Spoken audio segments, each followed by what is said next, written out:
For StateCollege.com, I'm Nate Mink here with Ben Jones. It's Ohio State week, Ben.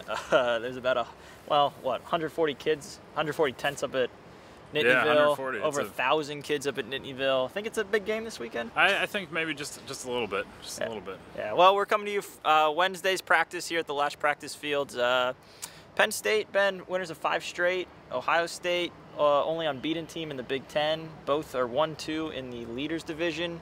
Braxton Miller, the Buckeyes quarterback, has been cleared to practice this week, so it looks like he's full go after taking that really scary hit Saturday against Purdue. He was actually taken to the hospital.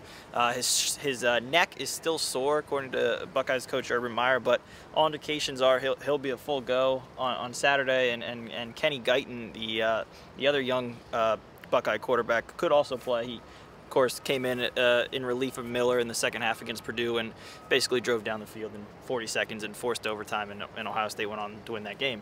Braxton Miller, we saw Eugene Lewis kind of mirroring him, mimicking him in practice today. It looked, are we going to get an honest look at what Miller can do? Can this Penn State defense match up with the Buckeyes sophomore? I think that he's too good of a player that you're not going to be able to contain him the whole game. He's going to have a big play here or there, but I think they look like they know what their assignments are, and they're going to go out there, and they ought to slow him down a bit, I would think, especially coming off an injury. You don't know how confident he is about taking a hit, and I know if I saw Mike Motti or somebody like that running at me, I might hesitate to make the next move.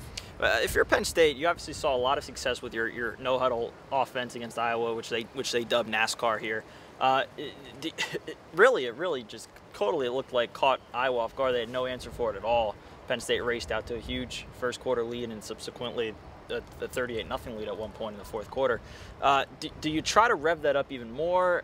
Is Ohio State's defense more apt to stop that? What do you think the offensive strategy is for Penn State? Do you set tempo and try to run them off the ball and see if they can contain it?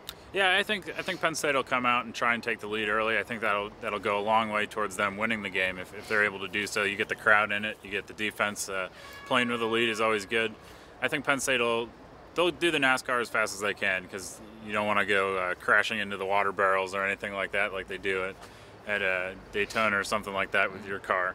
But that was a horrible analogy. But you get the idea. You don't want them to do it too fast. But Matt McGloin said today that they think they can do it faster. So we'll see if they can. Special teams. If there's a concern with Penn State, it's been special teams all year. Alex Butterworth did not look particularly good against Iowa. Sam Ficken missed a kick against Iowa as well. It really wasn't even that close. Urban Meyer, though, has been prone during his time at Florida, and he's carried that over into his tenure at Ohio State, to be very good on special teams, particularly blocking kicks. Is that an area where Ohio State's really going to look to take advantage of? Are they going to really try to pressure Penn State's kicking units this day and try to swing the game on a couple momentum? Yeah, I mean, I think, like you said, that's something that Urban Meyer's been known for, is good special teams coaching. So, obviously Penn State doesn't punt it a whole lot every game, but a game that could be very close like this one could come down to a special teams play, and I think obviously Ohio State has the edge there. I mean, who knows who will be kicking. They could use a couple field goals here or there, especially in a game that could be so close. How do we think this shakes out? Obviously Penn State, it's a very interesting time in their program's history, obviously with the NCAA sanctions that were handed down in July. This is, for all intents and purposes, a lot of people are calling it their bowl game, their postseason, getting a top 10 opponent in here at night. Should be an electric atmosphere, as we alluded to. Nittanyville is pretty crazy from what we understand already. Is it too much for this team? Is it too much positive momentum for this team? I mean, that sounds silly, but is there a way that this could all create a huge firestorm and swirling around and really be too much too soon for them? Yeah, I think if you look at the Ohio game, it was this is a different team than they were at the beginning of the year, but they gassed out by the end of the first half and really couldn't, their emotions got the better of them, I think, in some aspects of that game. But at the same time, Penn State really wants to win this game, because if you lose the game that you feel like your bowl game when the season's not over, you could go to Purdue and lose, you could come back here and lose, some games that you feel like you could have won. So it definitely is a watershed moment for the year and the program. Prediction? I think Penn State's a better team on both sides of the ball right now.